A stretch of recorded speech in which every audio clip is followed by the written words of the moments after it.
دوستو، جب محرم کا مہینہ آتا ہے تو جس میں حضور صلی اللہ علیہ وسلم کے نواسے امام حسین ابن علی کو اسی مہینے میں کربلا کی جنگ میں شہید کر دیا گیا تھا، مگر جنہوں نے امام حسین ابن علی کو شہید کیا وہ بھی سکون کے ساتھ نہ رہ سکے۔ کیا آپ کو پتہ ہے ان قاتلوں کے ساتھ کیا ہوا اور ان کا انجام کیا ہوا؟ مگر یہ سب بتانے سے پہلے آپ ہمارے یوٹیوب چینل المجید کو سبسکرائب، لائک اور اپنے دوستوں میں ضرور سے ضرور شیئر کریں۔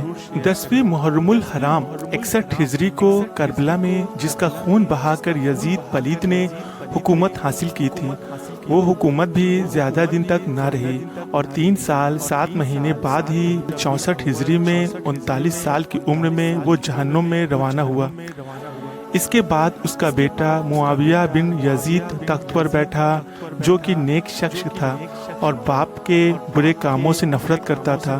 جب وہ تخت پر بیٹھا تو بیمار تھا اور صرف 2 یا 3 مہینے میں ہی خلافت کر سکا اور 21 سال کی عمر میں اس کا انتقال ہو گیا۔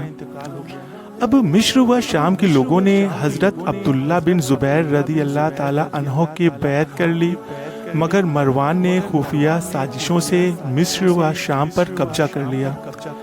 جب وہ مرنے لگا تو اپنے بیٹے عبد الملک کو گدی سونپ دی۔ عبد الملک بن مروان کے بارے میں عبداللہ بن عمر رضی اللہ تعالی عنہ فرماتے ہیں کہ لوگ بیٹا پیدا کرتے ہیں مگر مروان نے باپ پیدا کیا ہے۔ یہ پہلے تو نیک آدمی تھا مگر بعد میں فاسق و فاجر ہو گیا۔ اس کے زمانہ خلافت میں کوفہ پر مختار بن عبید ثقفی کا تسلط ہوا۔ مختار نے امام حسین رضی اللہ تعالی عنہ کی شہادت کا خوب انتقام لیا، مگر آخر زمانے میں مختار بھی نبوت کا دعویٰ کر کے کافر و مرتد ہو گیا۔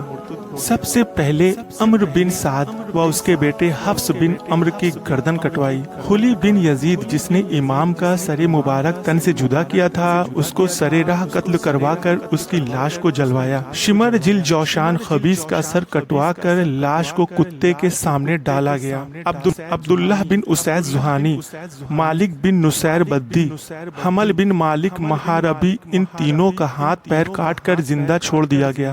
یہ تینوں اسی طرح تڑپتے بلکتے مر گئے۔ حکیم بن طفیل تائی وہ خبیث ہے جس نے حضرت عباس علمدار کے کپڑے اتار لیے تھے، سو اس کو زندہ ہی ننگا کر کے تیروں سے چھلنی کر دیا گیا۔ عمرو بن صبیح نے شہدائے کربلا میں سے کئی کو زخمی کیا تھا، اسے نیزوں سے چھید کر کے مارا گیا۔ زید ابن رقات وہ خبیث تھا جس نے عبداللہ بن مسلم بن عقیل کی پیشانی پر تیر مارا تھا، اس کو تیروں سے چھلنی کیا گیا مگر جان باقی تو اس کو زندہ جلایا گیا۔ عبداللہ ابن زیاد وہ بدماش تھا جس نے اہل بیت پر کافی ظلم کیے۔ شہادتیں کربلا کے ٹھیک 6 سال بعد 10ویں محرم 67 ہجری کو اس کا سر کاٹ کر وہی رکھا گیا جہاں اس نے امام حسین رضی اللہ تعالی عنہ کا سر مبارک رکھا تھا۔ اس ذلیل کے سر پر ایک سانپ نمودار ہوا جو اس کے نتنوں سے گھس کر منہ سے نکلتا رہا اور پھر غائب ہو گیا۔ 6000 کوفی یعنی راوزی مختار کے ہاتھوں مارے گئے۔ کتنے اندھے اور کوڑھی ہو گئے، کچھ کی آنکھوں میں جلتی ہوئی سلائی پھیری گئی، کچھ کو زندہ جلایا گیا اور کچھ کے منہ خنزیر کی طرح ہو گئے، اور کچھ تو ایسے تھے کہ پانی پیتے مگر پیاس نہ بجھتی، یہی تڑپ تڑپ کر مرے۔ جیسے رب نے فرمایا تھا کہ میں 1,40,000 کو ماروں گا، سو اس نے اپنا وعدہ پورا کیا اور ہلاک کیا۔ یہاں پر ایک سوال اٹھتا ہے کہ حضرت امام حسین رضی اللہ تعالی عنہ سے جنگ کو تو 22,000 کا لشکر ہی گیا تھا، تو 1,40,000 کیوں مارے گئے؟ اس کا جواب یہ ہے کہ جیسا کہ حدیث پاک میں ہے کہ جو شخص گناہ میں شامل نہ ہو مگر اسے اچھا سمجھتا ہو تو وہ بھی اسی کے مثل ہے۔